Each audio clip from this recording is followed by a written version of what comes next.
राधा वल्लभ श्री हरिवंश राधा वल्लभ श्री हरिवंश। वृंदावनेश्वरी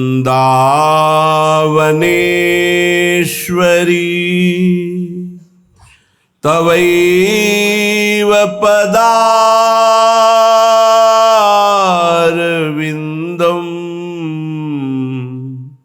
प्रेमामृतैकमकरन्द रसौघपूर्णम्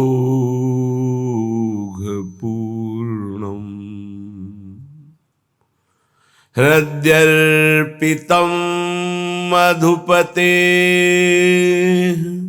स्मरतापमुग्रम्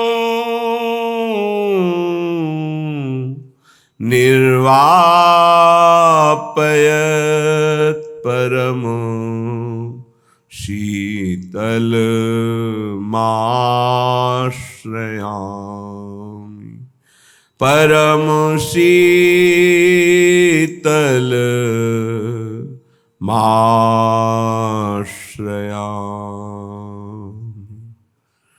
जावक जूत जुग चरण लली के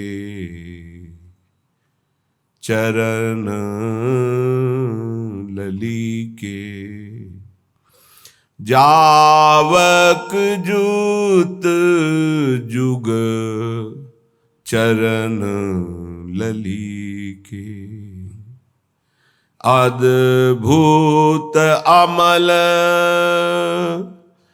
अनूप दिवाकर मोहन मानस कंज कली के मोहन मानस कंज कली के श्री चरण लली के मोहन मानस कंज कली के जावक जूत जुग चरण लली के श्री चरण लली के मंजूल मृदुल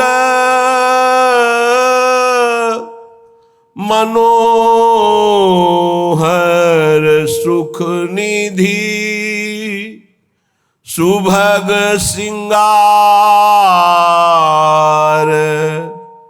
निकुंज गली के श्री चरण लली के सुभग सिंगार निकुंज गली के जावक जूत जुग चरण लली के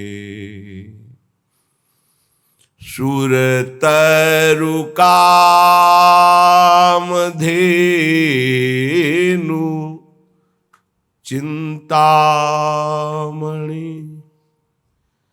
भगवत रसिक अनन्य अली के श्री चरण लली के सुरतरु काम धेनु चिंतामणि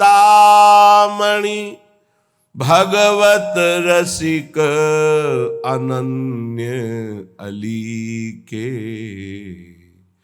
जावक जुत जुग चरण लली के। दो प्रकार की उपासना होती है। एक होती है अहम के द्वारा साधनों का अनुष्ठान करते हुए बहुत लंबे समय तक, एक जन्म, दो जन्म, 25 जन्म बीत सकते हैं, अहंकार का समर्पण होना, दृढ़ आश्रय होना साधना के द्वारा। इसमें बहुत जन्म लग सकते हैं, पर इसमें साधक को अपने अहम का विश्वास होता है, अपने साधन का विश्वास होता है, साधन का भरोसा होता है। और ये बड़े खतरे की बात है, क्योंकि संपूर्ण साधन को एक अपराध ही चौपट कर सकता है। वैष्णव अपराध, गुरुद्रोह, संत द्रोह, एक अपराध ही चौपट कर सकता है। एक है भगवत प्रेमी महात्माओं के संग से पहले ही आश्रय दृढ़ हो जाना, फिर साधन आश्रित होकर करना। ये बहुत कम समय में भगवत साक्षात्कार कराता है। सबसे पहला कार्य भगवत प्रेमी महात्माओं का आश्रय संग, उनके द्वारा सीधे इष्ट का आश्रय होता है। सुरतरु कामधेनु चिंतामणि भगवत रसिक अनन्य अली के, जो अनन्य सहचरी हैं, अनन्य शरणागत हैं, उनके लिए हमारी स्वामिनी किशोरी जी के श्री चरणारविंद कल्प वृक्ष हैं, कामधेनु हैं, चिंतामणि हैं। जो चाहेंगे वो प्राप्त करा देंगे गोरे चरणारविंद। वैसे तो आश्रय ले तो चाह ही मिट जाती है, पर अगर चाह करे तो श्री जी बहुत करुणामयी हैं। इनके चरणों का आश्रय मात्र सब कुछ प्राप्त करा देता है। पर अहंकारी कोई बात समझ में नहीं आएगी। उसको साधन जो 2, 4, 10 माला या जो भी किया, उसको उसका बल होता है। जो आश्रित संत कृपा से हुआ है, खूब भजन होता है, पर उसे भजन बल का आश्रय नहीं, उसे गोरे चरणारविंद का आश्रय है। जैसे हरिवंश महाप्रभु की कृपा से हरिराम व्यास जी को सीधे भगवद आश्रय मिला।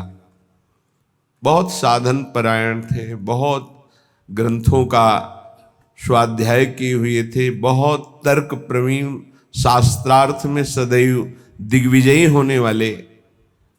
पर जब महाप्रभु की कृपा हुई तो आश्रय तत्व जागृत हुआ। कहाँ? श्याम श्यामा पद कमल संगी सिरनायो, भगवत प्रेमी महात्माओं के चरणों का आश्रय।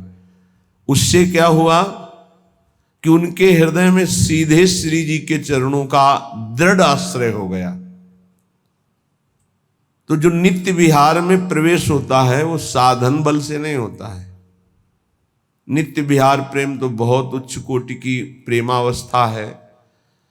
साधारण भगवत प्रेम में भी यह गुण साधन ते नहीं हुई, तुम्हारी कृपा पाव कोई कोई। कोई कोई इसीलिए शब्द रखा गया है कि अहंकारी आश्रित नहीं हो पाता, उसका अहंकार आश्रय में बाधा पहुंचाता रहता है। और अहंकार मर्दन करने की पूर्ण सामर्थ्य केवल सद्गुरुदेव में है। सद्गुरुदेव की आज्ञा उल्लंघन करके मनमानी आचरण करने वाला कभी कोई लाभ प्राप्त नहीं कर पाया आज तक। वो केवल लगता है, संतोष होता रहता है अहंकार के कारण कि हम ठीक चल रहे हैं। जब आश्रय दृढ़ हो जाता है तब जो निरखत नित्य विहार पुलकित तन रोमावली आनंद नयन सुधार, यह जो कृपा हरिवंश की, ये भगवत रसिक अनन्य अली के, जो लली के चरणारविंद के अनन्य अली हैं, उनको ये रस प्राप्त होता है। अनन्यता, आश्रय, ये दो बहुत जोर की सिद्धि है। अपने इष्ट का अनन्य हो जाना। बड़े महाभागवत हैं सृष्टि में, प्रभु के विविध नाम रूपों के, हम उनके सुख के लिए जय बोलेंगे, पर हमारा हृदय, हमारी जबान, हमारा रोम रोम राधा राधा बोलेगा। वो हमसे कीर्तन करवाना चाहें तो हम राधा राधा ही बोलेंगे, हमारी अनन्यता है। पर ये उपासक में नहीं देखने को मिलता। कोई कितना महान है, पर हमारे श्री जी के गोरे चरणारविंद से बढ़कर है, जिन सी चरणों की महावर की रचना स्वयं अखिल कोटि ब्रह्मांडों के स्वामी प्रभु करते हैं, उन चरणों की हम ठसक वाले हैं। और ऐसे आचार्य की शरण में है कि रसना कटो जो अन रटो, निरखी अन फुटो नयन। केवल गाने के लिए दोहा है क्या? अनन्यता, भगवत रसिक अनन्य अली के, और साधन पक्ष का जीवन भर अनुष्ठान करने वाले महापुरुष के वचन काशी में, चंद्रलोक तक मेरी गति है। चंद्रमंडल नहीं, चंद्रलोक तक। ये जो यहां कहा जाता है चंद्रलोक गए, चंद्रलोक सिद्धों की सामर्थ्य नहीं, यंत्रों की सामर्थ्य नहीं है। एक अंतरिक्ष के किसी एक विभाग में उसे चंद्रलोक मान करके बोला जा रहा है। चंद्रलोक तक पहुंचे, सूर्य के हजारों योजन ऊपर चंद्रलोक है। सूर्य का सानिध्य सह पाना ये केवल भगवान अरुण जी की और हनुमान जी जैसे महापुरुषों की सामर्थ्य, दूसरे की नहीं। भस्म हो जाएंगे। कोई भी यंत्र, कोई भी पांच भौतिक सामर्थ्य नहीं रखता कि सूर्य के तेज के सामने टिक सके। उसके ऊपर चंद्रलोक है। उन्होंने अंतिम समय संत सभा आसपास बैठी थी, तब उन्होंने कहा कि मेरी गति तो चंद्रलोक तक है, पर मुक्त होना मोक्ष पद ये भगवान विश्वनाथ जी के हाथ की बात है। वो कृपा करें तो मोक्ष हो जाए, लेकिन मैं देख रहा हूं इस समय मेरी गति केवल चंद्रलोक तक है। बहुत बड़े साधन परायण महापुरुष की बात कह रहे हैं। साधना की सामर्थ्य नहीं है। साधना किया जाता है असाधन मिटाने के लिए, समय को सार्थक करने के लिए, और प्रियालाल की प्राप्ति होती प्रियालाल की कृपा से। जब उपासक का आश्रय दृढ़ होता है तब ये बात आती जो हरिराम व्यास जी कह रहे हैं, काहू के बल भजन को, काहू के आचार, व्यास भरोसे कुंवर के सोवत पांव पसार। भरोसा, विश्वास, दृढ़ आश्रय, ये दुर्लभ गति प्रदान करता है। दुर्लभ गति। अहंकारी कितनी साधना करेगा, पर अहंकार उससे ऐसा अपराध करवा देगा, गुरुद्रोह, संतद्रोह, वैष्णवद्रोह, जिससे उसका सब किया कराया चौपट और दुर्गति पक्की। इसीलिए गुरु सेवा तज करे जबान, यह है अधर्म, यह है सब हानि। सेवक जी महाराज ऐसे नहीं लिख रहे हैं। भगवत रसिक अनन्य अली की अनन्यता। गीता जी में श्री भगवान बहुत बार अनन्यता की बात कह रहे हैं। सिद्धांत विचार लीला में ध्रुवदास जी कह रहे, जो अनन्य भयो ताको भाग कहा कहिए। आराध्य देव की अनन्यता और दृढ़ आश्रय बहुत बड़ी उपलब्धि है, सिद्धि है। कितने ऐसे वैष्णव उपासक हैं जिनकी केवल फल में बुद्धि रहती है। इनको अपने घर ले जाए, इनको खवा दे तो हमें ये फल मिलेगा, इनको ऐसा करे तो ये हमें लाभ मिलेगा। और लाभ का जहां नाश हो रहा है वास्तविक, उसका सुधार नहीं है। अंधा बटे पड़ा चबाए, अपराध खाता जाता है और वो सोचता है मैं साधन संपन्न हो रहा हूं। जिनके कानों में शब्द पड़ रहे हैं भागवती, उनको संभलना चाहिए। अपने इष्ट की अनन्यता ही बेड़ा पार करेगी। तुम्हारे साधन बल में इतनी ताकत नहीं है कि इस महान भव समुद्र से पार हो जाओ।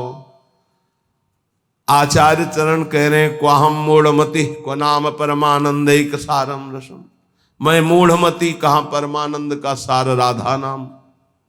वो अपने को मूढ़मति समझ रहे हैं। आप इतने विद्वान बुद्धिमान हैं, साधन से वस्तु प्राप्त कर लेंगे, तो हम फिर साधन क्यों करें? असाधन मिटाने के लिए। साधन नहीं करोगे तो असाधन बनेगा। लाभ किससे मिलेगा? प्रियालाल की कृपा से, आश्रय से। बात समझना है बड़े महापुरुषों की, बहुत जल्दी लाभ हो जाएगा।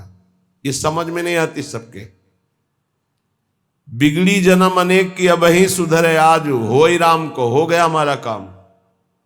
भगवत प्राप्ति पक्की होगी, हो ही राम को। अब समय कैसे व्यतीत करें? नाम जप, गलती ना हो, इसलिए तज कुसुमाज, गंदी बातें छोड़ो, नाम जप करो। इससे समय तुम्हारा सार्थक होगा। गति तुम्हारी प्रभु के होने से होगी। मेरी प्रियाजू, मेरे श्यामाजू, मेरी लाडली जू। ये बात समझ में नहीं आती, ये नहीं समझ में आती। दान पुण्य समझ में आएगा, तीर्थ स्नान, परिक्रमा, साधु सेवा, ये समझ में आएगा, क्योंकि इससे मुझे लाभ मिल रहा है। क्या?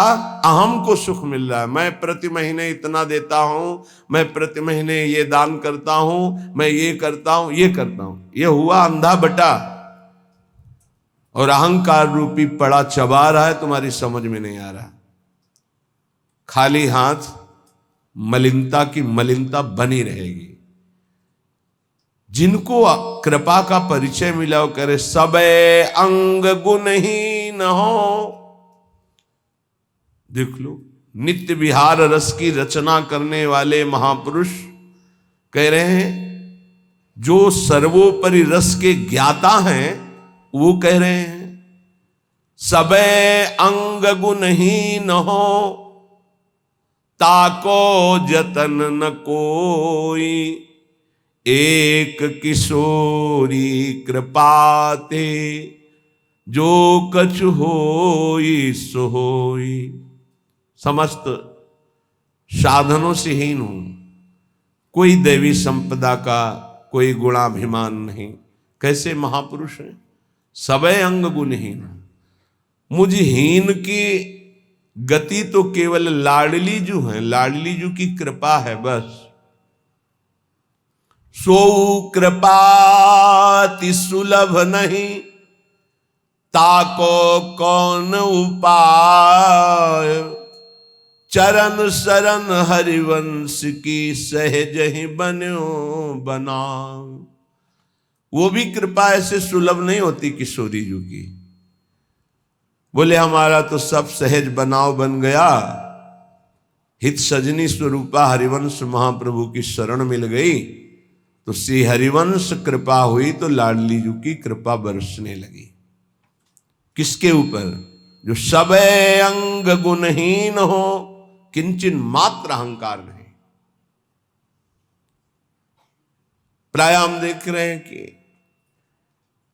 अहंकार की धरा में जिससे अहंकार पुष्ट हो, वो कार्य करने में सुख मिल रहा है अंतःकरण को।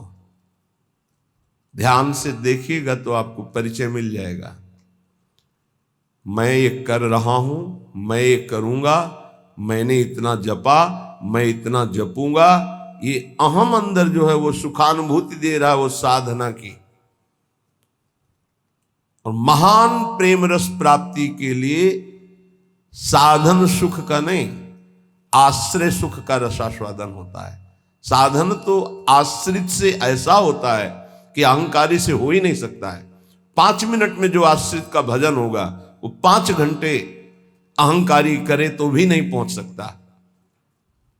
आर्त भाव से द्रवित हृदय से 5 मिनट तन्मय होकर जो उसका भजन हुआ, उसकी बराबरी अहंकारी 5 घंटे क्या 5 दिन करे तो बराबरी नहीं कर सकता। आश्रय समझ पा रहे हो? भगवत कृपा से तो समझ लीजिए, हृदय से आश्रय। समय व्यतीत करने के लिए नाम जप।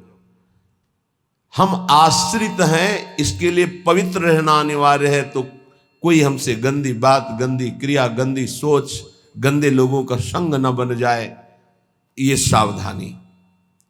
तब जाके उपासक के हृदय में भगवदानंद स्फुरित होता है। ये सब बहिर्मुख अपनी केवल अहंकार की वृत्ति को पुष्ट करके साधना का अहम रख करके परम पद प्राप्त करना कदापि नहीं। अंतर्मुख होकर देखो, कृपा के बिना एक क्षण भी तुम नाम जप नहीं कर सकते। कृपा आपके ऊपर है, उस कृपा की बलिहारी नहीं जा रहे और अहम को पुष्ट कर रहे हो। बहुत सावधानी, अंदर का विषय, अगर इसे सुधारोगे नहीं तो बहुत लंबा समय चला जाएगा, बहुत लंबा समय। बाहरी वेश परिवर्तन से, बाहरी स्थान परिवर्तन से कोई फर्क नहीं पड़ता मन में, अहंकार में, दोषों में।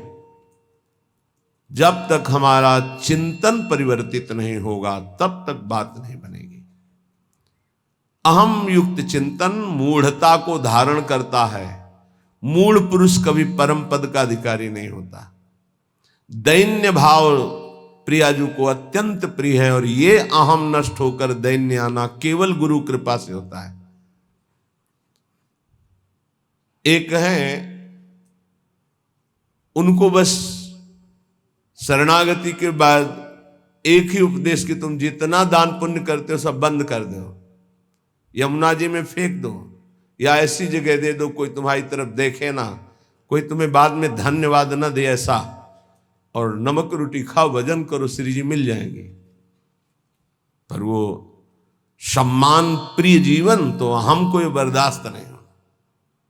और सार्वभौम सत्संग हो रहा किसी व्यक्ति के लिए नहीं,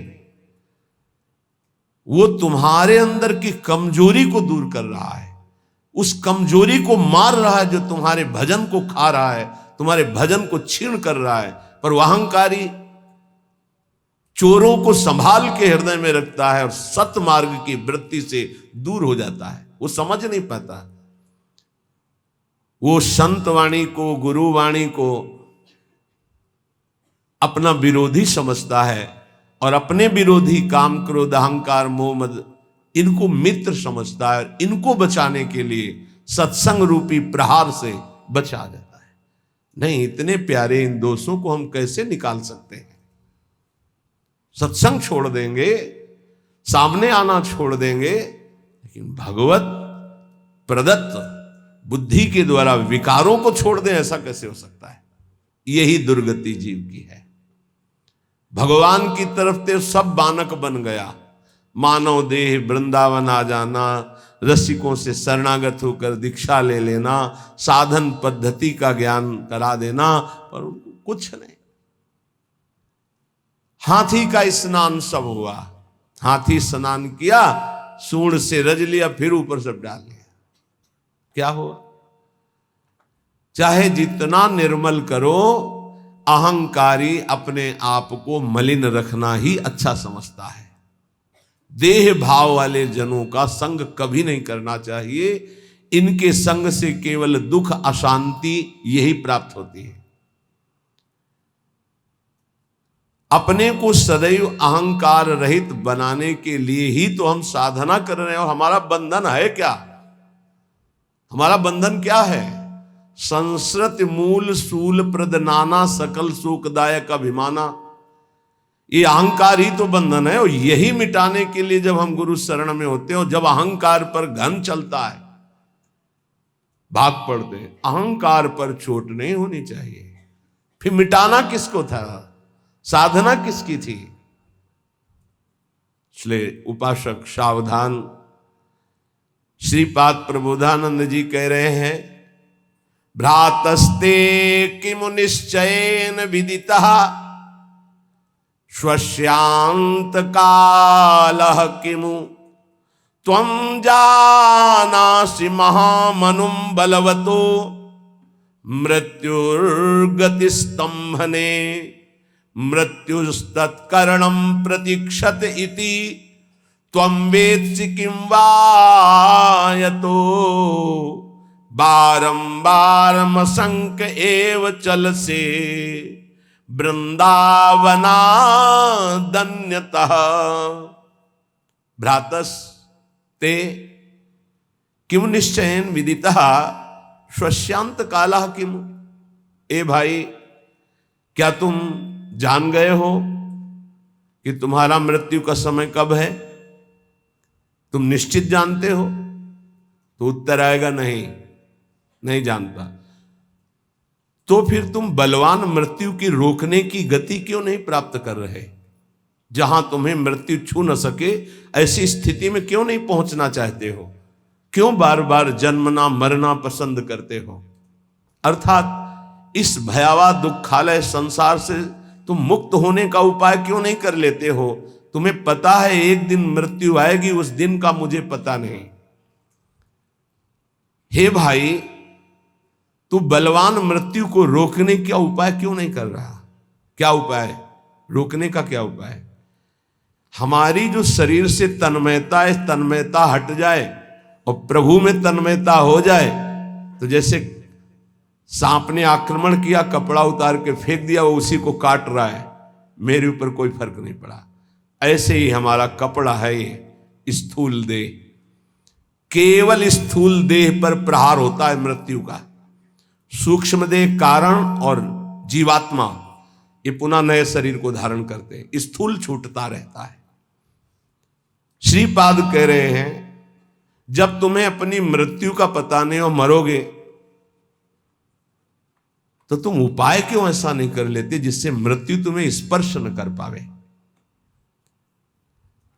जब तुम्हारी मृत्यु होगी तो तुम्हारा कुछ नहीं होगा इस मृत्यु लोक का। तो अपनी श्वासें ऐसी जगह क्यों नष्ट कर रहे हो जहां कुछ तुम्हें नहीं मिलेगा? कई बार प्रार्थना की है, मानो आपको एक ऐसे देश भेजा जाए जहां बहुत सब सुविधाएं मिल जाएंगी, खूब भोगो, रुपया पैसा मकान सब, लेकिन वीजा है आपका, उसके तिथि तारीख पूर्ण होने पर आपको तुरंत वापस बुलाया जाएगा। जब वहां से वापस बुलाया जाएगा तो कुछ नहीं, कपड़ा भी उतरा लिया जाएगा। बोलो ऐसे देश में रहना पसंद करोगे जाना? विचार करके देखो, कपड़ा भी उतरा लिया जाएगा, फिर देश से बाहर निकलो।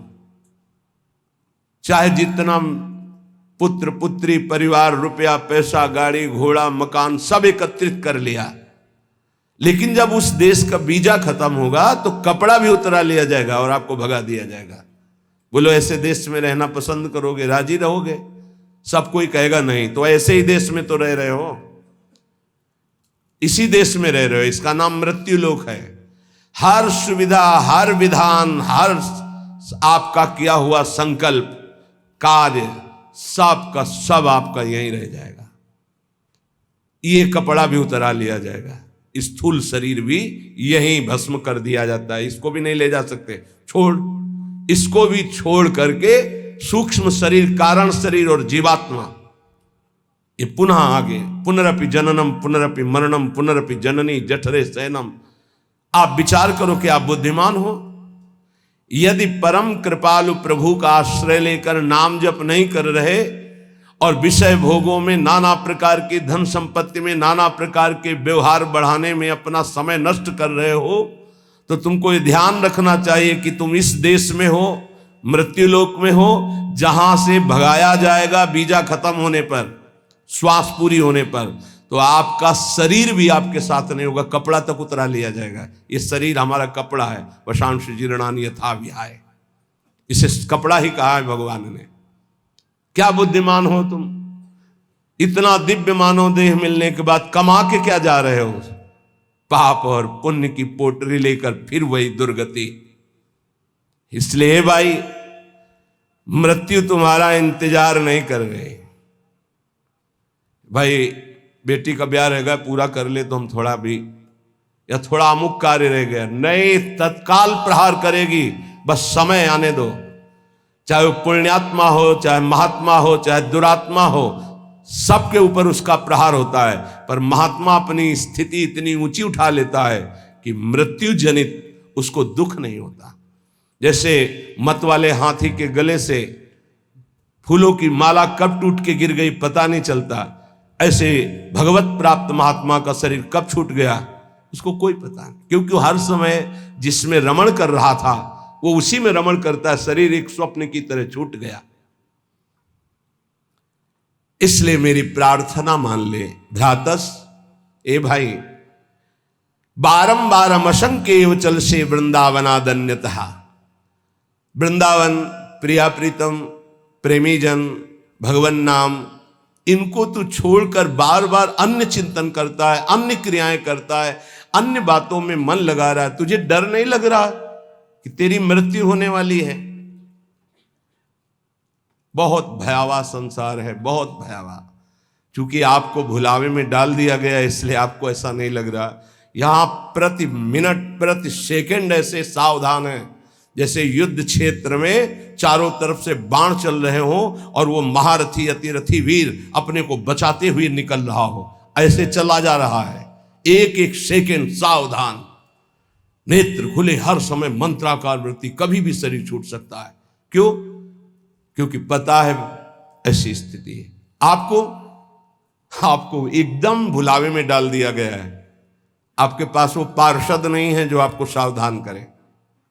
बड़ी कृपा है जिनको भगवान ने ऐसी बुद्धि दे दी, ऐसी विवेक दे दिया, यहां से चलना है, रहना नहीं, देश बिराना है।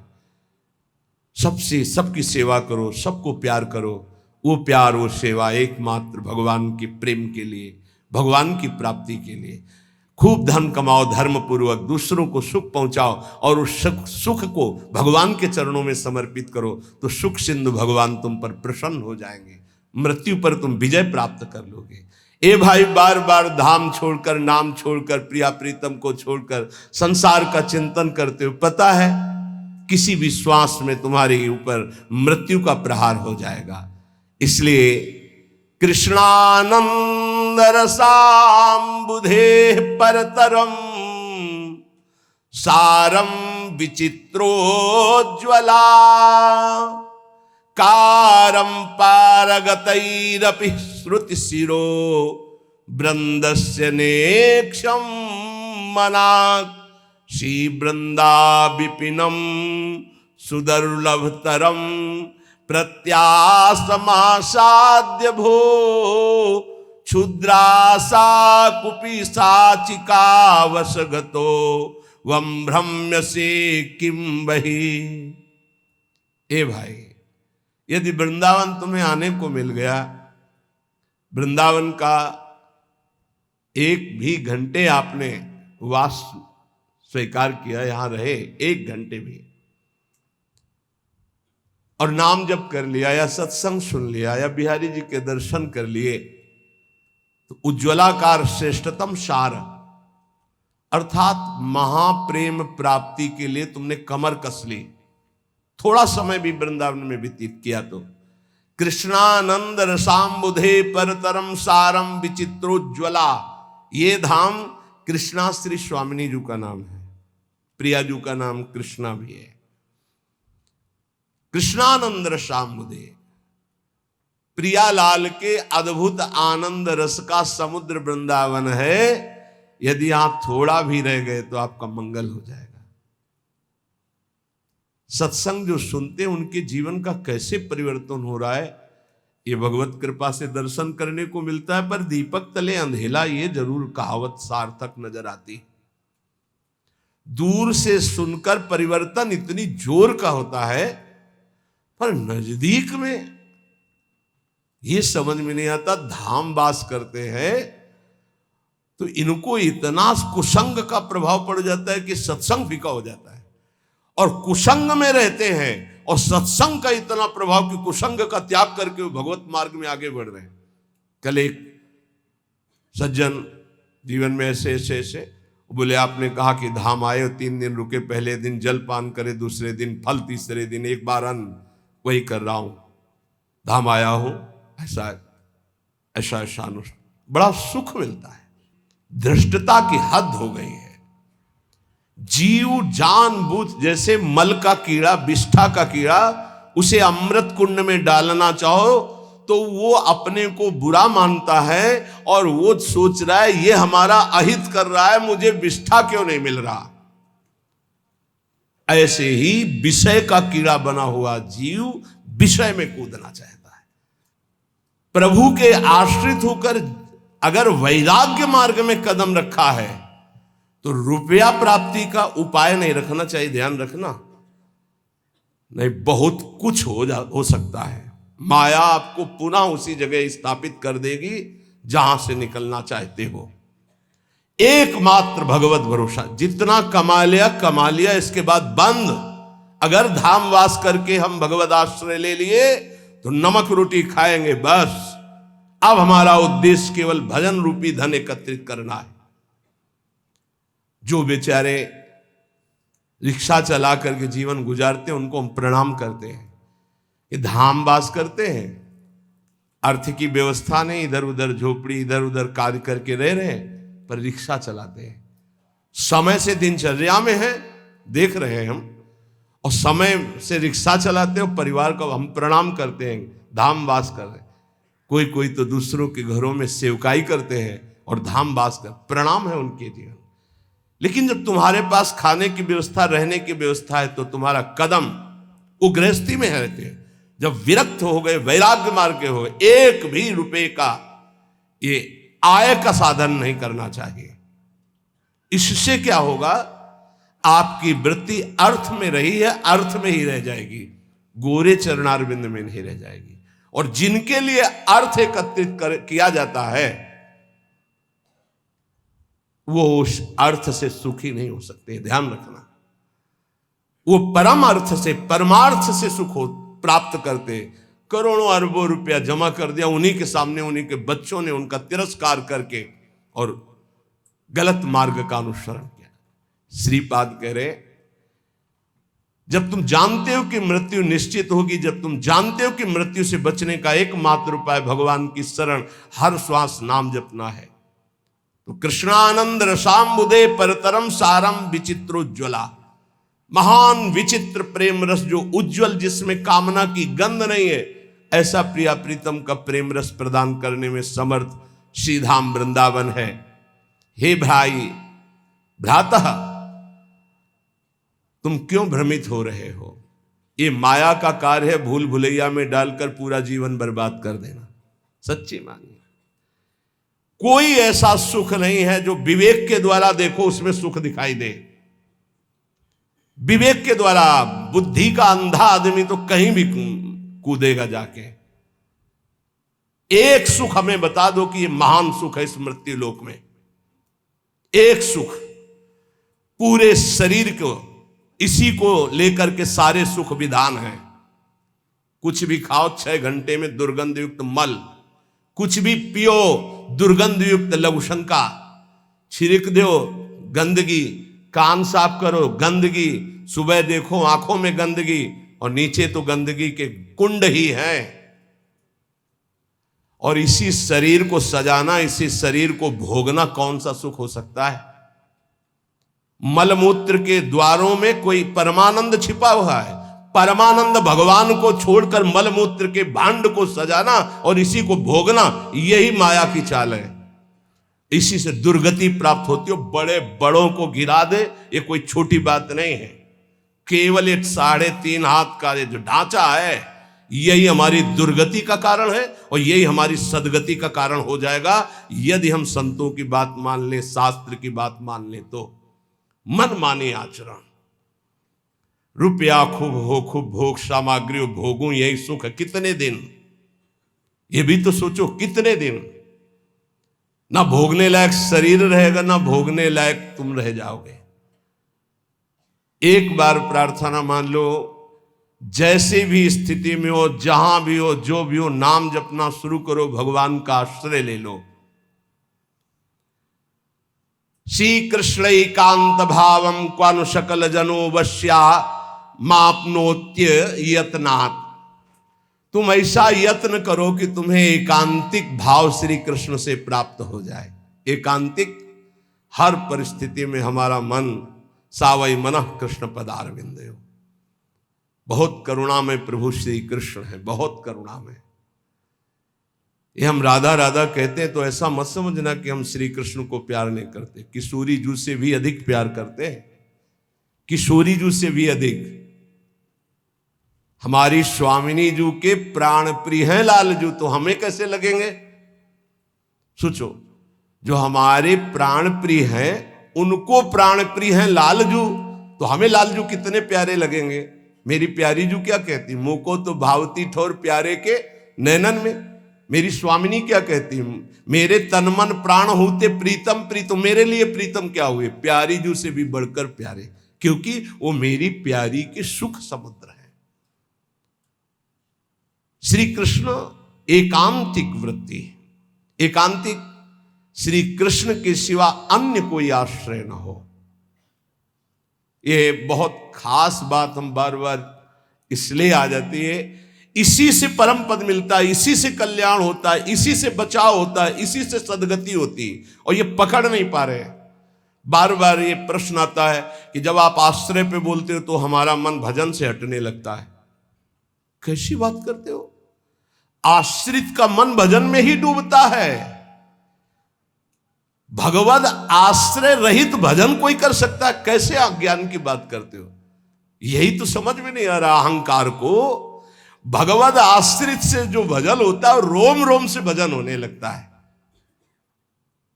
अंदर से आत्म समर्पण, रोम रोम, जहां समर्पण वहीं भजन होता है। जैसे हमारा शरीर से आत्मवत भाव हो गया तो शरीर का भजन हो रहा, ये खाना, ये देखना, ये पीना, ये भोगना, ये छूना, ये सूंघना। एक बार थोड़ा विवेक से विचार करो, क्या सुख चाहते हो? कौन सा सुख है? किसमें सुख है, किसमें है? थोड़ा विवेक से विचार करके देखो। बस ये ऑपरेशन समझो सत्संग का। किस जगह सुख है, कौन सा सुख है, विचार करके देखो।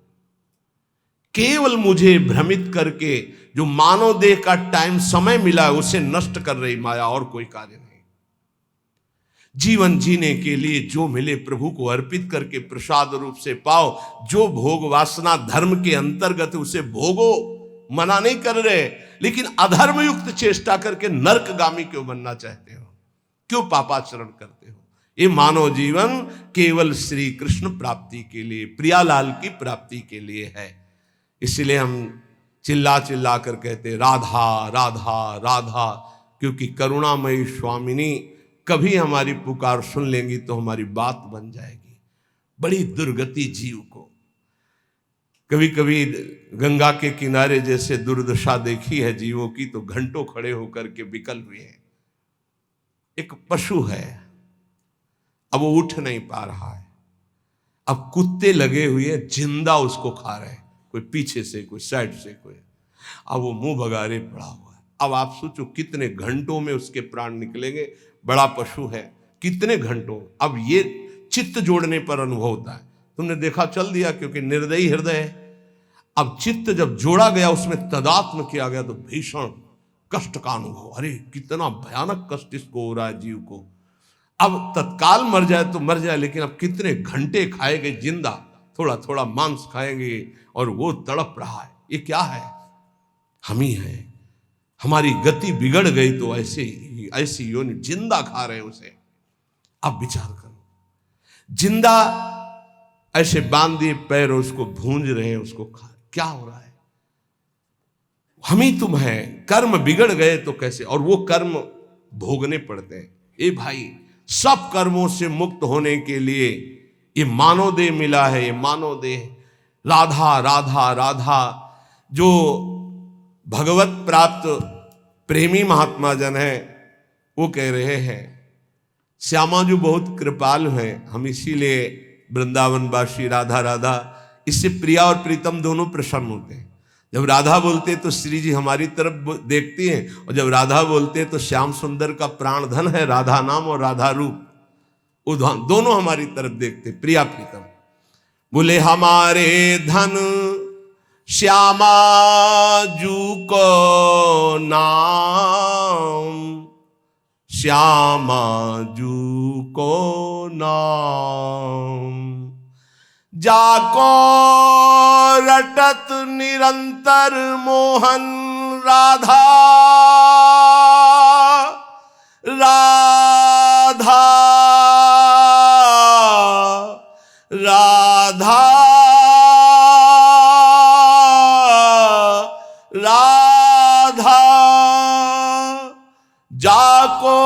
रटत निरंतर मोहन, नंद नंदन घन श्याम, हमारे धन श्यामा जू को नाम। प्रतिदिन नव नव महामाधुरी, बरसत आठो जाम, गुण मंजरी नव कुंज मिलावे, इसी वृंदावन धाम, हमारे धन श्यामा जू को नाम। जो राधा राधा रटता है उसके हृदय में नवीन नवीन प्रेम रस बरसाने वाली, जिनकी श्रीअंग माधुरी ऐसे युगल सरकार हृदय में प्रकाशित होने लगते हैं और प्रकट होकर आठों पहर विराजमान रहते हैं। और वो मंजरी सहजरी वपु धारण करके प्रिया प्रीतम की दिव्य सेवा में राधा नाम से। यहां शिकायत हो रही, मन हमारा ऐसा, मन हमारा वैसा। तुम राधा राधा जपो, एक बार तिरछी चितवन से लालजू देख लेंगे तो आह भर करके पूरे जीवन तड़प तड़प कर व्यतीत करोगे। मन हटाना चाहोगे भी तो नहीं हटेगा, नहीं हटेगा। एक बार राधा राधा पुकारते रहो तो देखोगे लालजू कैसे आपके हृदय का हरण करते हैं। विश्वास कर लीजिए हमारी बात पर। और लाभ और सिद्धियां ये तो सब छोटी मोटी बात है। तुम्हारे मन की एक एक वृत्ति अपहरण कर लेंगे लालजू, देख लेना। इसीलिए हम वृंदावनवासी बेपरवाह रहते हैं। ये हमारा मन इधर जा रहा, हमारा मन उधर जा रहा। यहां से ब्रह्मलोक तक एक ही चरण में नाप लिया। वो विश्वात्मा भगवान जिसके चरणों में मुकुट रगड़ रहा है, उसका राधा नाम ले रहे हैं। भाग मन तो विश्वंभर भगवान की टांग के नीचे ही है, भाग तो कितना भागेगा। बात को समझो। डरना घबरा जाना ये स्वभाव में उपासक के नहीं होता। गौर श्याम बदनार बिंद पर, जिसको वीर मचलते देखा, नैन बान मुस्कान संग फंस, फिर नहीं नेक संभलते देखा। राधा राधा राधा, तो तुम्हारा मन मचल पड़ेगा प्रिया प्रीतम के लिए। जपते तो रहो। ये वो बात समझ रहे होंगे जो एकांत में घंटा 2 घंटा रोते हैं। मिनट 2 मिनट आंसू बहाना नहीं। जो घंटा 2 घंटा रोते हैं, जिनकी कपड़े जिनकी रुमाल भींज जाती है, वो जानते होंगे कि राधा नाम क्या प्रताप करता है। जब इतना नाम जप करो कि घंटा 2 घंटा ऐसे जैसे वेग आता है, भूख का प्यास का, ऐसे रोने का वेग आता है। अगर छक के रोने को ना मिले तो बेचैन हो जाएगा। जब कस के घंटा 2 घंटा रोने को मिलता है तो एक विश्राम सी, शांति सी, कृतकृत्यता का अनुभव होता है। एक बार जिसके ऊपर इनकी कटाक्ष पड़ गई तो बस आह भर करके रह जाता है। अभी वो घटना नहीं घटी इसलिए है। ब्रज गोपी कहती अपनी सखी से, जाओ जाओ यहां से चली जाओ। क्यों? अरे अभी सुख चैन से खा रही हो, पी रही हो, सो रही हो, जाओ यहां से। हमारी बातें सुनोगे, हमारे पास खड़ी रहोगी तो आ रहा होगा वो नंदनंदन श्याम सुंदर आ रहा होगा, तुम्हारा सुख चैन सब छिन जाएगा। भाग जाओ यहां से। श्याम सुंदर, ये क्या हो गया है? बोले बरछी मार गया है। ऐसी जो घायल कर दिया है। नैन बान मुस्कान संग फंस, फिर नहीं नेक संभलते देखा। नेत्रों का बाण और मंद मुस्कान, क्या हुआ? बोले नैन रूपी छुरी मार दी और मुस्कान रूपी नमक फेंक दिया। अब क्या हालत होगी? जिसके गांव में नमक डाला जाए तड़पड़ा के रह जाएगा। देखो री देखो, ये नंद का छोरा बरछी मारे जाता है। बरछी सी तिरछी चितवन की पहनी छुरी चलाता है। छुरी चला दी। कौन सी? बांके बिहारी, बांकी चितवन। और जब नेत्र रूपी बरछी से घायल कर दिया तो हमको घायल देख बेदर्दी मंद मंद मुस्काता है। तो मुस्कुराहट क्या हुई? बोले ललित किशोरी जखम जिगर पर नोनपुरी बुरकाता है। मानो नेत्रों से घायल करके मुंद मुस्कान रूपी नमक डाल दिया। वो आह भर करके बीती, हा कृष्ण, हा कमल्लोचन, हा प्राणनाथ, नयन बान मुस्कान संग फस फिर नहीं नेक संभलते देखा। ललित किशोरी जुगल इश्क में बहुतों का घर घलते देखा, और डूबा प्रेम सिंधु में कोई तो हमने नहीं उछलते देखा। आज तक जिसने प्रिया प्रीतम के चरणारविंद का आश्रय लिया वो परम पद का अधिकारी हो गया। कहते इस प्रेम समुद्र में डूबते तो हमने देखा, लेकिन उछलते किसी को नहीं देखा। एक बार प्रेम का रंग चढ़ जाए तो प्रतिक्षण वर्धमानम वो उसी रंग में डूब जाता है। अजब रंग अनुभव बरसे लाग, राधा राधा राधा राधा। अजब रंग अनुभव बरसे लाग, अनुभूतियों की वर्षा प्रारंभ हो गई।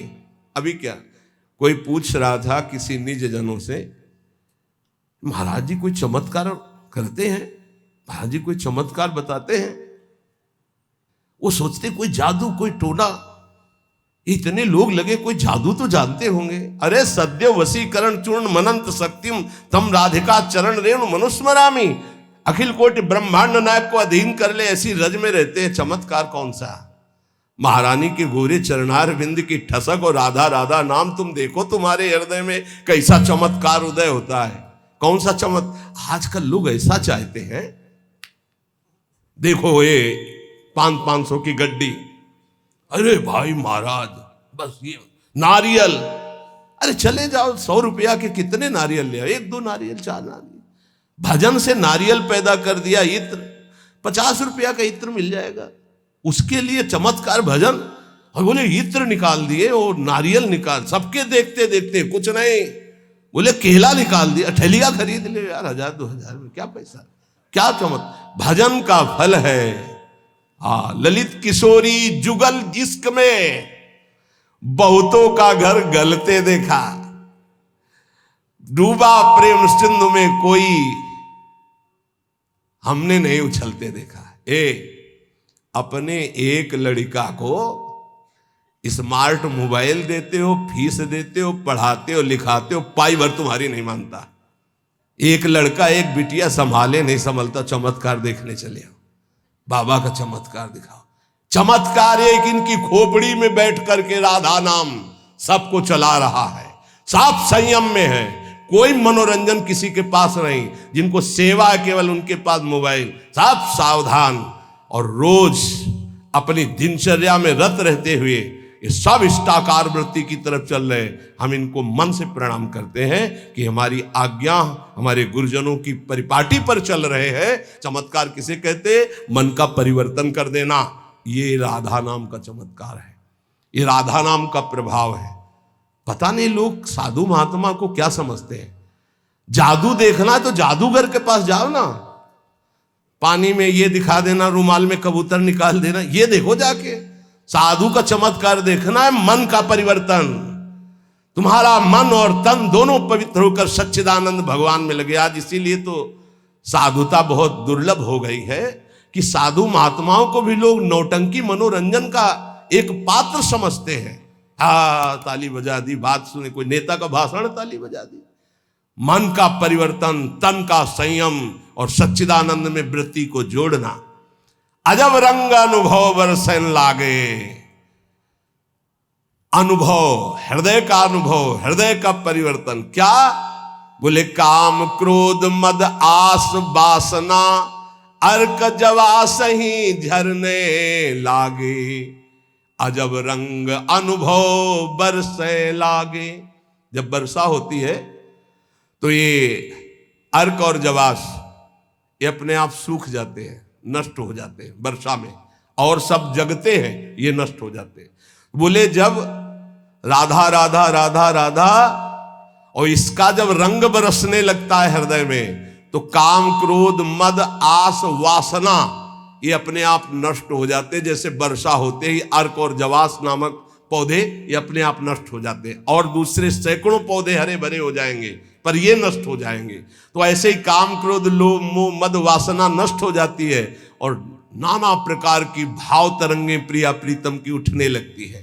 लोभ मोह परद्रोह दोष दुख कलि कुचाल सब तरसे लागे, इंद्री दमन अमन सब भात ही अरुचि होत अब छर से लागे, अजब रंग अनुभव बरसे लागे। कब जानो हमारी साधना रंग ला रही? जब काम के वेग को, क्रोध के, मोह के, मद के, इन सब के वेगों को सह गए, कोई प्रभाव नहीं, अंदर से शांत। किसी से कहना मत, क्योंकि कहने से सत्ता दृढ़ होती है। अंदर जो विकार आते हैं किसी से मत कहो, कोई भी क्रिया मत करो, शांत उस समय नाम जप करो, देखो अपने आप सब नष्ट हो जाएंगे। और नष्ट आपको नहीं करना, कोई है आपका जो आप पर नजर रख रहा है।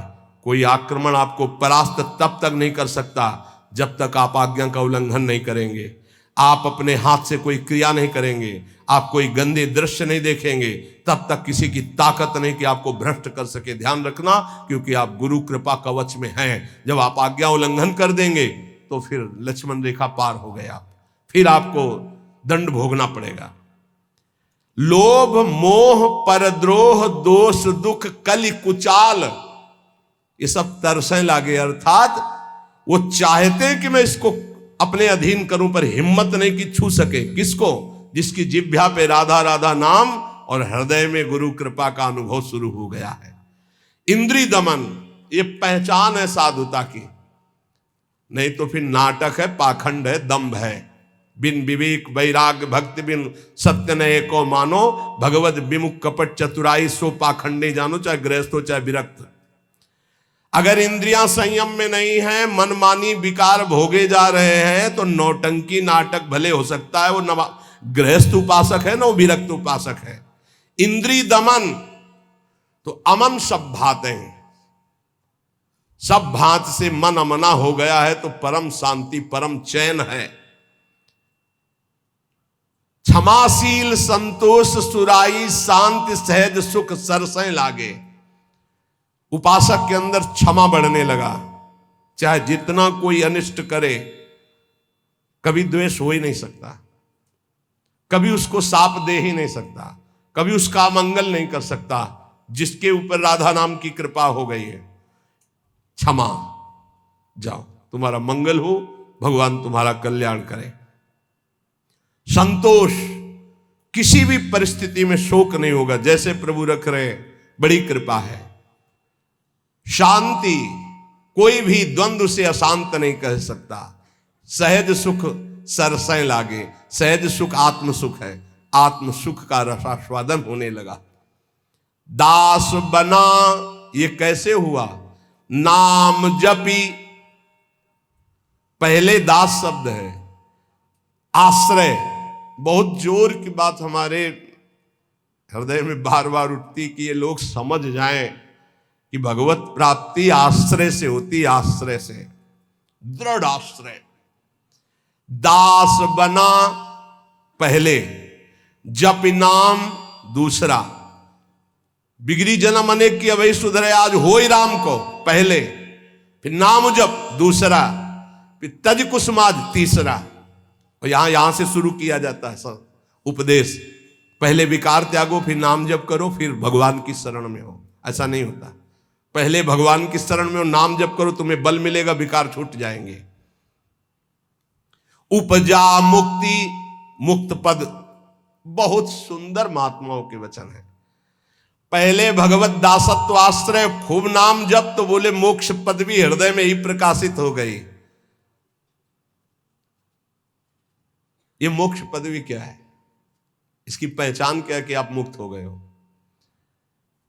शत्रु मित्र समजान मान मान अपमान सम दुख सुख लाभ नहान या जो कृपा हरिवन, ये मुक्त पुरुष का लक्षण है। चाहे शत्रु हो उसके साथ व्यवहार कर रहा हो या मित्र हो, दोनों में समान भाव, मान और अपमान में समान भाव, सुख दुख में समान भाव, लाभ हानि में समान भाव, जय पराजय में समान भाव, ये जिसके हृदय में आ गया वो मुक्त हो चुका है। गीता जी में भगवान ने कहा निर्माण अमोहा जित संग दोषाध्यात्म नित्या विनिवृत्त कामा द्वंद्व विमुक्ता सुख दुख संगई गच्छन्त अमूढ़ा।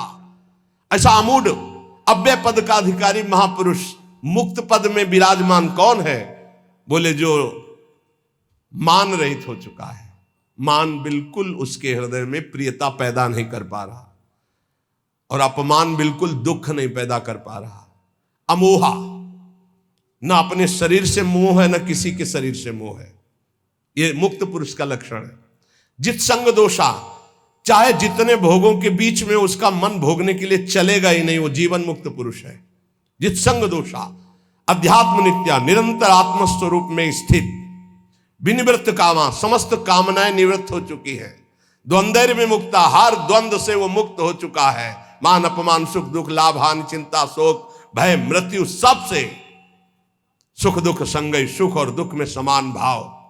ऐसा महापुरुष परम ज्ञानी महात्मा वो जीवन मुक्त है। वो यहां कह रहे दास बना पहुंचे मुकाम जे आंखें कहत हवाला।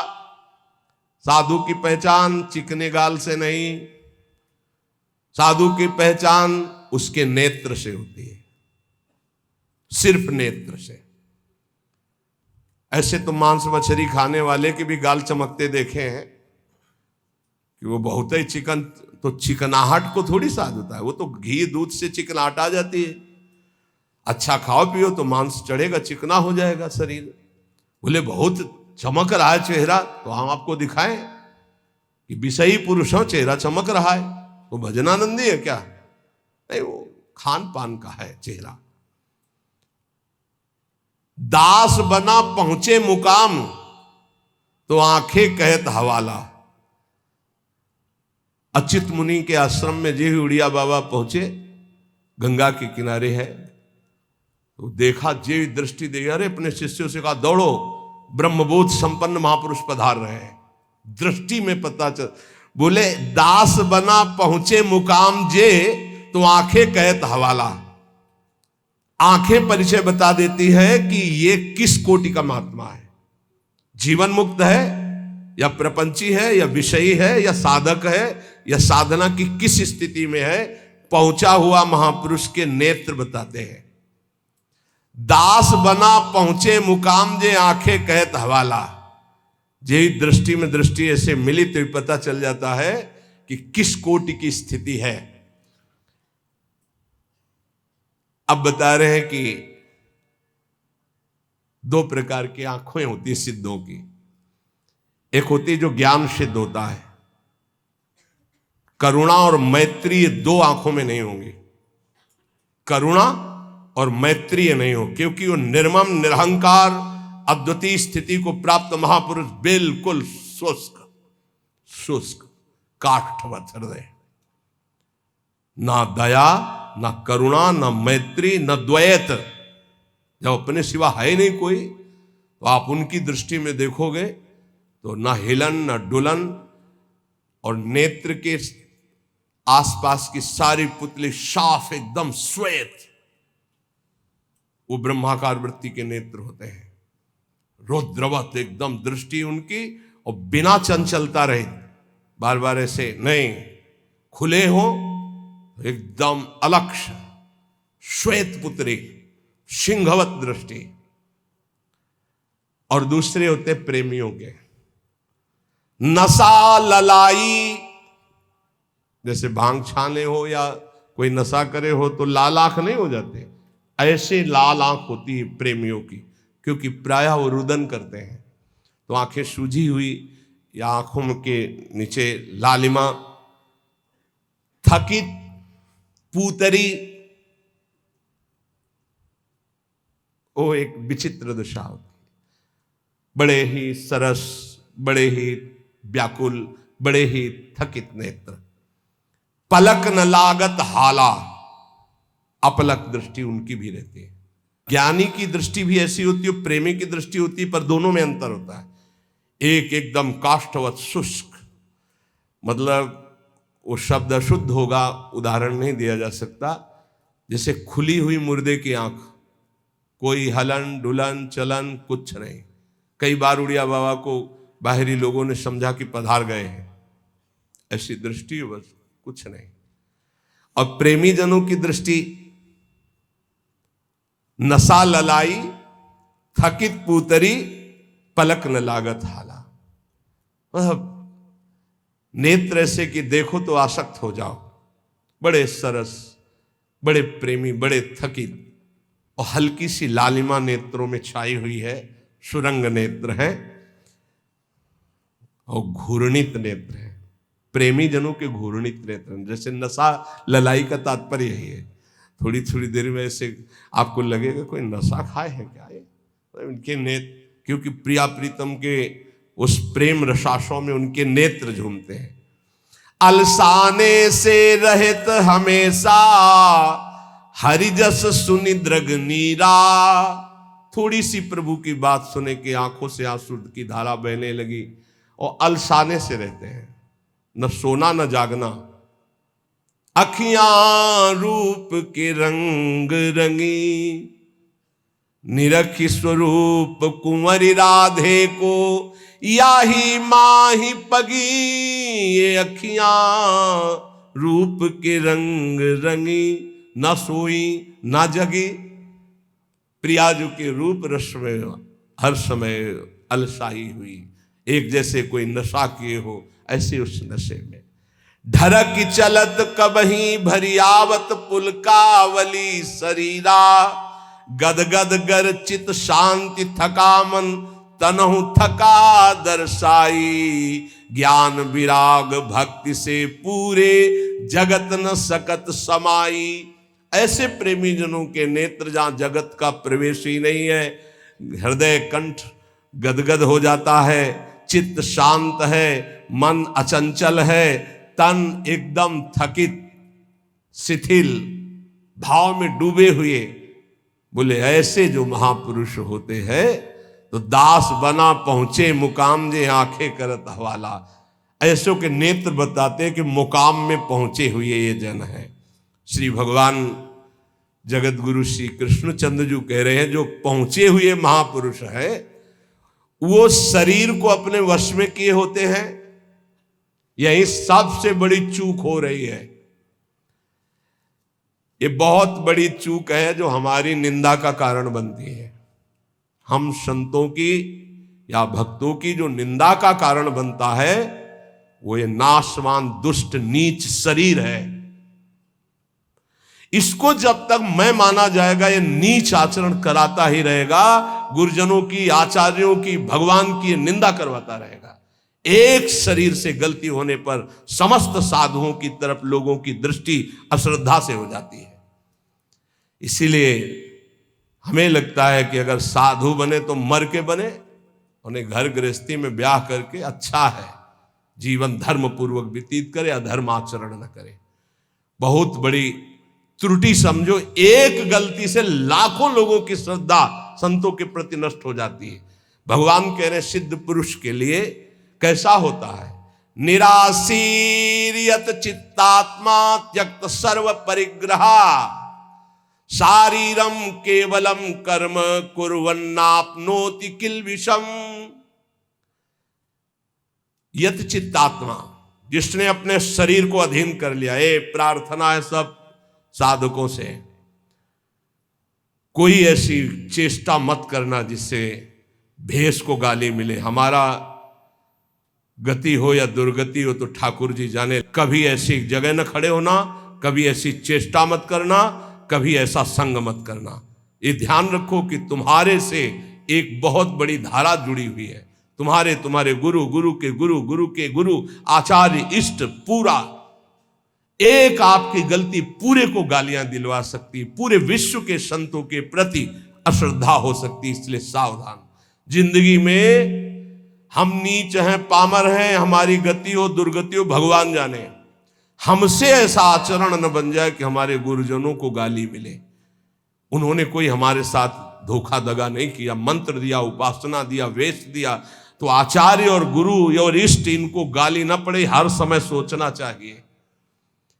ये शरीर को जब तक जीतोगे नहीं तब तक गलती हो ही जाएगी, चाहे कसम खा लो, चाहे जो कुछ कर लो। इस दुष्ट शरीर को जीतना चाहिए। बात ध्यान से समझना, ये बहुत दुष्ट है। जीवन हो जा रहा खवाए खवाए खवाए खवाए, अब घाया नहीं आज तक। जीवन हो गया दिखा दिखा करके दुनिया को, आंखें नहीं भरी, कान नहीं भरे। ये वही दुष्टता, अपनी चाल, ये देखना, ये सुनना, ये भोगना। यह चित्तात्मा, सांसारिक आशाएं और इच्छाएं जब तक है शरीर को वश में नहीं कर सकते। साधुओं के वैराग्य मार्ग में या भगवत भक्त होकर के चेहरा बनाने की जरूरत नहीं है, स्वरूप बनाने की जरूरत। स्वरूप को प्रकाशित करो, पूरा विश्व नमन करेगा। चेहरा तो नौटंकी नाटक वाले बनाते हैं, जब थोड़ी देर के लिए साधु बनते हैं, वो बनाते हैं जिससे पूरा साधुता का हम रोल कर सके। हम रोल नहीं करते, हम उस मार्ग में चलने वाले पथिक हैं। साधुता का रोल 2 घंटा कोई कर सकता है, लेकिन जीवन भर साधु बन के रहना वो बहुत कठिन बात है। इसलिए ये नहीं, हम भगवत मार्ग के पथिक, हमारा कोई भी बाहरी शारीरिक नाटक ऐसा नहीं होना चाहिए जो धर्म विरुद्ध हो। बिल्कुल समझ के चलना चाहिए। आज आचार्यों गुरुजनों के चरणों में बैठ करके साधुता का भाव नहीं। लाल कपड़ा हम या पीले कपड़ा हम पहने, इसके बाद यहां से बढ़िया महकुआ तेल लगा के ऐसे, ये कौन से शास्त्र में लिखा है? तुम्हारी कौन सी परिपाटी, कौन सा भेष ऐसा है? बिल्कुल नहीं। आज कोई टोकने वाला नहीं, इसीलिए बहुत से बिना गुरु प्रदत्त वेश धारण किए और वो मनमानी आचरण करते हो, कहा जाता साधु। पहने पैजामा कुर्ता कहा जाता साधु। साधु पैंट शर्ट पहने कहा जाता साधु। बड़ा बड़ा टाइटल लिखा जाता है। अब उनके जब आचरण होते तो बोले अमुक संत भ्रष्ट हो गया। संत परिपाटी देखो, संतों की मर्यादा देखो, संतों के चरणों में बैठकर जो साधुता सीखी जाती है वो कब हुआ?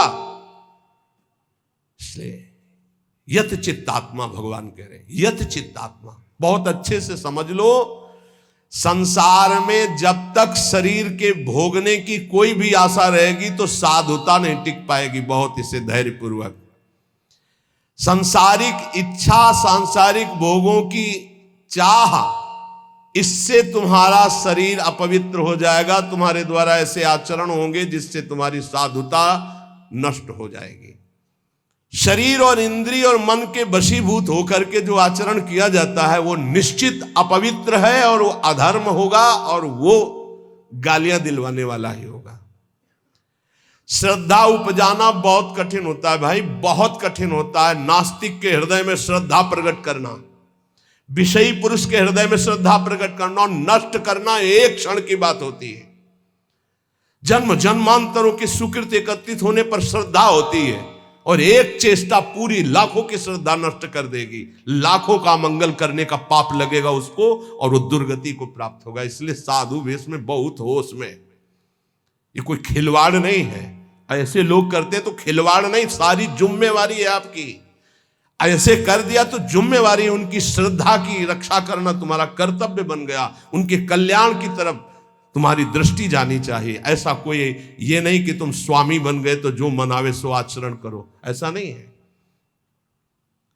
शरीर इंद्रियां अंतःकरण सिद्ध पुरुष के वश में होता है। साधक को चाहिए कि इनके वश में होकर कोई कार्य ना करे।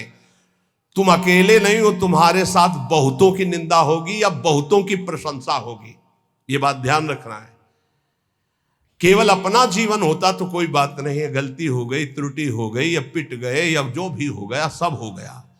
आज तुम नहीं हो, तुम्हारे साथ बहुत जुड़े हुए हैं, तुम्हारे गुरु, तुम्हारे आचार्य, तुम्हारे इष्ट और लाखों श्रद्धा।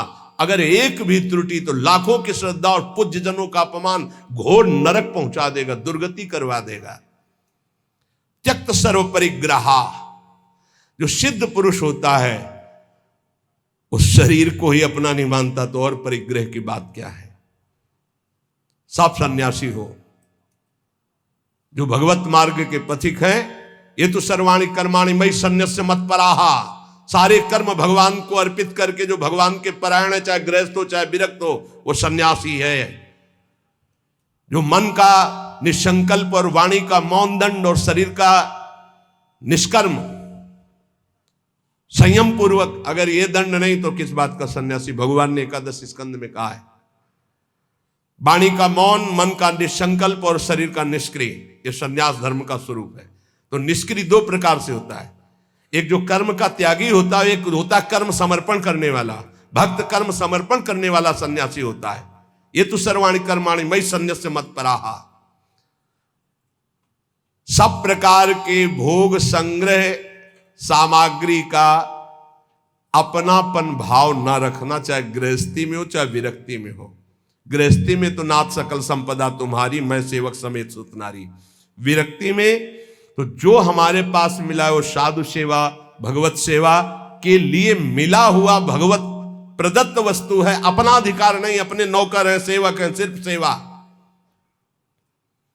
अगर अपने सुख के लिए किसी सामग्री का संग्रह कर लिया जाए, अपने भोग की बात वस्तु मान ली जाए, तो वो उसी की दुर्गति कर देगी, ध्यान रखना। और प्रायः गलती हो जाती है, ऐसे नहीं कोई नजर आएगा। जब कष्ट सह रहा होगा साधक तब कोई नजर नहीं आएगा, और जब उसके पास वो वैभव एकत्रित हो जाएगा तो आ जाएंगे। कौन हो आप? तुम्हारे मामा पहचाने नहीं? अभी तक मामा कहां थे तुम भाई? अभी तक कहां? बचना, हम जो प्रार्थना करें उसको अंदर से समझना। जहां मकान बना, जहां वैभव एकत्रित हुआ, तो पूर्व जीवन के रिश्ते नाते संबंधी आके और वहां का अधिकार जताते हैं, और वहां के फिर संबंधी अपना संबंध स्थापित करके उसके अधिकारी बनते हैं, और फिर जिनके लिए आया था फिर उनकी दुर्गति होती है, भी ध्यान रखना।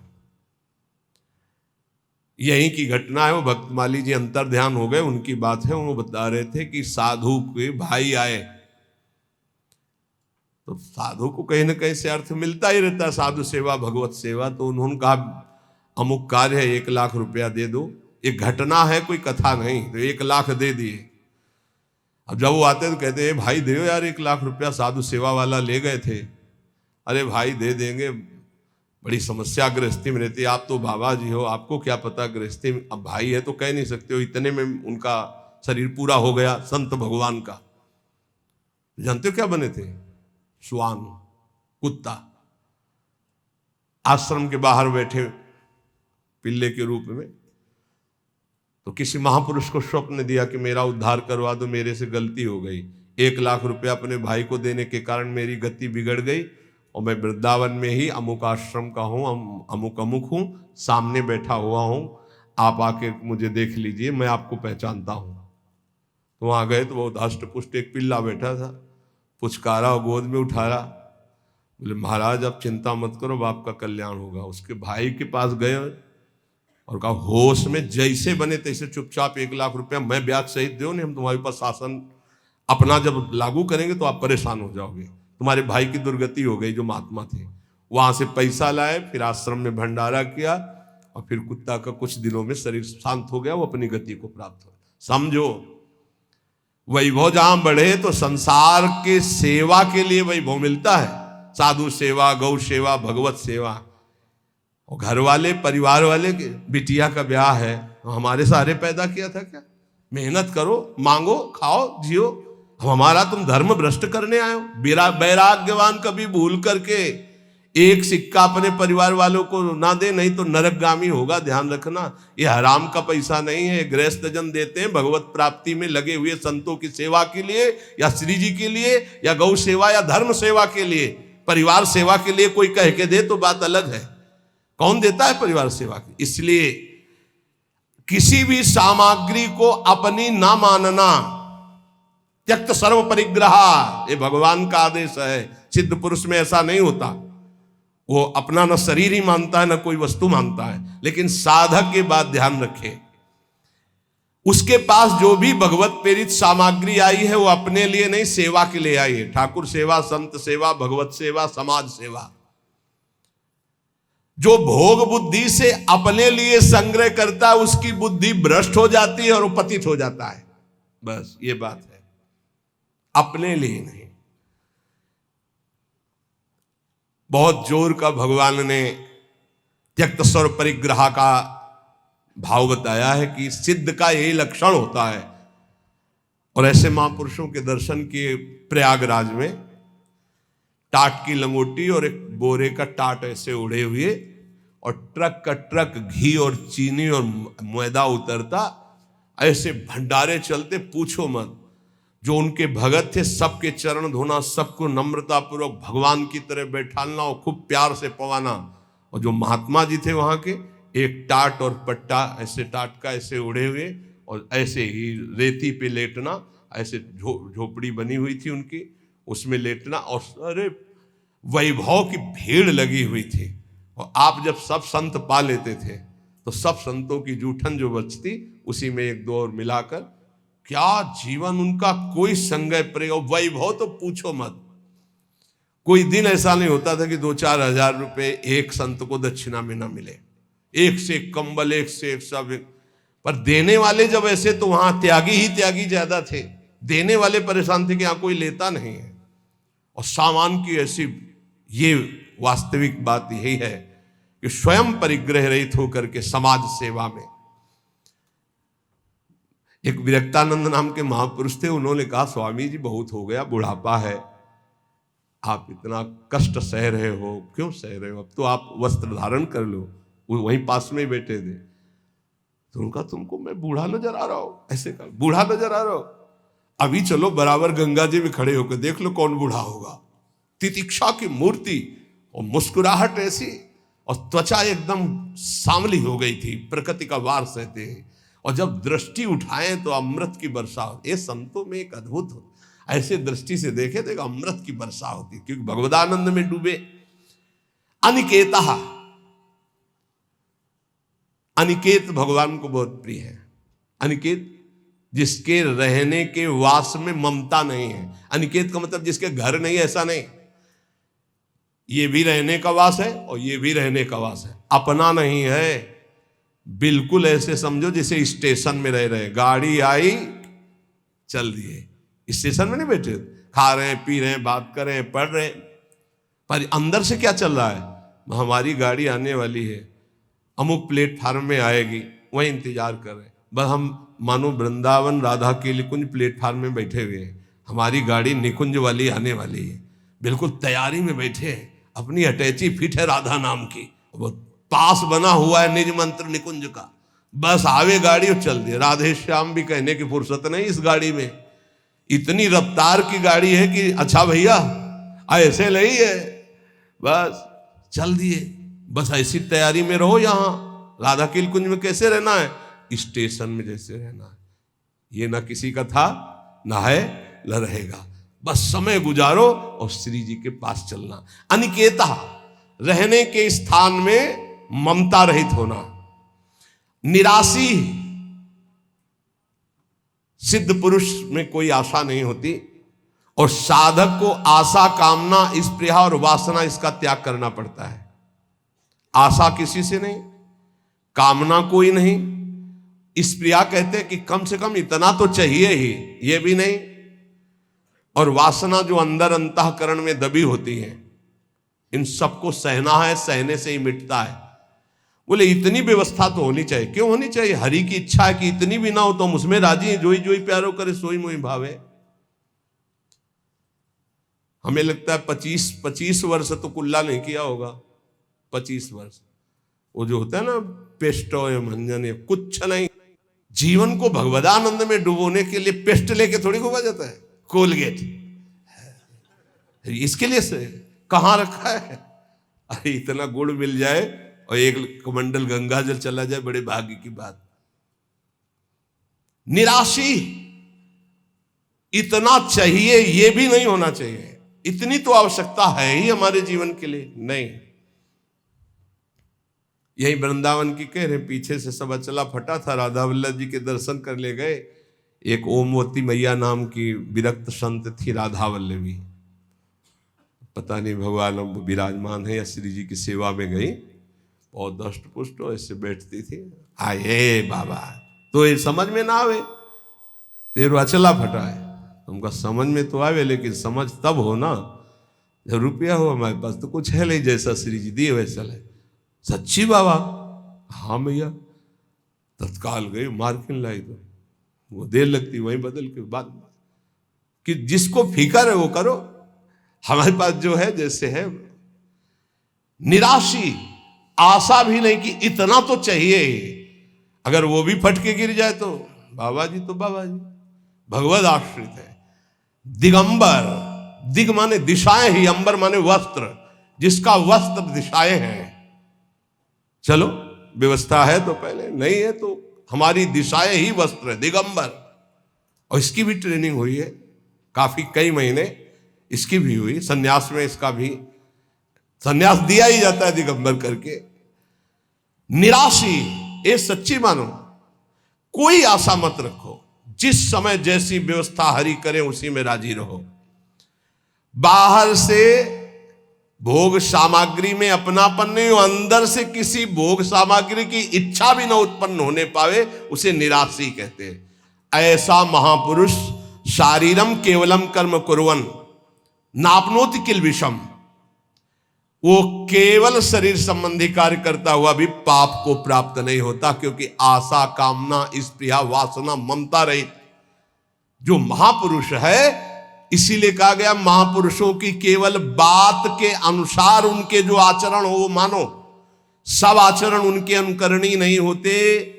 क्योंकि भगवान यह कह रहे, शारीरम केवलम कर्म कुर्वन् नापनोति किल विषम, वो शरीर संबंधी ही केवल कर्म करता हुआ पाप को भी नहीं प्राप्त होता है।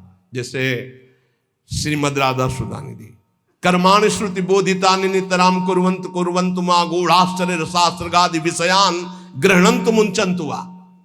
हमें महापुरुषों का अनुकरण नहीं करना, उनकी उपदेश से जो उनके आचरण मिले वो बात हमें माननी है। नापनोति किल विषम, उनको कभी कोई पाप स्पर्श नहीं कर सकता। वो जन्म मरण रूपी बंधन से मुक्त हो चुके हैं, वो आशा रहित है, उनका किसी से संबंध नहीं है। इसलिए शरीर से जितने कर्म होते हैं वो सब अकर्म बन जाते हैं और उनको फल नहीं देते हैं। जो सिद्ध महापुरुष है उसके द्वारा जो भी होता है वो अकर्म हो जाता है। जैसे श्री भगवान सब कुछ करते हुए भी कभी बंधन को प्राप्त नहीं होते। भारी से भारी युद्ध कर रहे हैं, भारी से भारी व्यवहार में देखे गए, भारी से भारी प्रियता में देखे, कभी कुछ। जो निवृत्ति परायण सिद्ध महापुरुष है उसमें कभी कोई भोग लालसा नहीं होती। भोग लालसा रहित होकर जो भोग भोग रहे हैं दिखाई दे रहा है। जैसे दुर्वासा जी की कोई आशा नहीं, गोपियों ने सब उनको पकौड़ा, खीर, दुनिया की चीजें पवा दी। बोले अब वापस कैसे जाएंगे? बोले आए कैसे यमुना जी? बोले भगवान ने कहा था मैं अखंड बाल ब्रह्मचारी हूं, अगर तो यमुना जी मार्ग दे दे, ऐसा कहना। तो मार्ग दे दिया। तो बोले कह देना दुर्वासा ने दूब रस के सिवा जबान में कुछ न रखा हो तो यमुना जी मार्ग दे दे। गोपियों ने कहा मनो खीर पुआ तो हम सबका पा गए, कह रहे हैं कि दूब के सिवा न रखा हो। इसका मतलब समझते हो? इच्छा रहित महापुरुष, अनिच्छित, उनकी कोई इच्छा नहीं। तो ऐसे इच्छा रहित महापुरुष के द्वारा संयोग वशात जो भी कार्य हो जाते हैं वो अकर्म बन जाते हैं। उनको कोई भी दंड या कोई भी पाप कर्म स्पर्श नहीं कर सकता। इसलिए बड़े बड़े महापुरुषों की लीलाएं देखी जाती है, विचित्र कोटि की लीलाएं देखी जाती है। बिल्कुल उनका अनुकरण न करे। जैसे आद्य गुरु भगवान शंकराचार्य मछली खा गए, फिर कांच पी गए, सबकी सामर्थ्य थोड़ी है। बहुत एक सिद्ध महापुरुष थे कूटस्थ स्वामी, उनका नियम था खप्पर ऐसे कर दो, जो डाल दोगे वो पालेंगे, जो डाल दोगे। तो कुछ उपद्रवी गांव के लोग थे, जब ये पता चला कि ऐसे नियम वाले हैं तो सीधे कोबरा को पकड़वाया, जो बीन बजाने वाले लोग होते हैं उनसे पकड़वाया और काट करके सीधे जहर सहित रांधा उसको और उनके खप्पर में डाल दिया। और ब्रह्मार्पणम ब्रह्म हविर ब्रह्मग्नो ब्रह्मणाहुतम ब्रह्मयुते गंतव्यम ब्रह्म के समाधिना तत्काल उसको अर्पित करके पूरा पा गए ब्रह्मबोध संपन्न महापुरुष से। तो वहां के लोगों ने पूछा, ये तो अभक्ष्य पदार्थ था। बोले तुम्हारी दृष्टि में, हमारी दृष्टि में भिक्षा थी। फिर एक ने उपद्रव किया, आकर के मदिरा डाल दी उसमें खप्पर।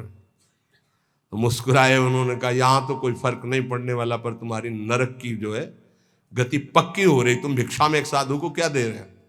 तो तत्काल वो खप्पर से लेकर के ढिड़का दिया। सिद्ध महापुरुषों की। अब फिर उन्हीं की बात, एक दिन वो पेड़ के नीचे बैठे थे, किसी गांव में चोरी करने जा रहे थे चोर। उनसे पूछा, कौन हो तुम? वो कुछ नहीं बोले। कौन हो तुम? कुछ नहीं। खूब लात और डंडों से मारा। सुबह जब लोग आए तो बड़े तो घाव उनके देखे, डंडे दे। स्वामी जी किसने मारा? ये पता नहीं किसने मारा। बोले आपको दुख नहीं है? बोले क्यों दुख है? खप्पर में जो आया सो खा लिया, सो शरीर में जो आया उसे भोग लिया। सिद्ध पुरुषों की नकल थोड़ी कर सकते हैं, वो तो स्थिति प्रज्ञ महापुरुष है। शिव जी हलाल जहर पी गए, सब पी जाएंगे क्या? तो यहां कह रहे हैं कि उपासक को चाहिए कि महापुरुषों के जो वचन से आचरण मिले उनके अनुसार चले। निवृत्ति परायण साधक सदैव महापुरुषों के वचनों का अनुगमन करे। उनके विरुद्ध आचरण, निरर्थक आचरण, प्रमादयुक्त आचरण कभी न करे, तो वो भी सिद्धावस्था को प्राप्त हो जाएगा। शेष चर्चा आगे। श्री राधा वल्लभ लाल की।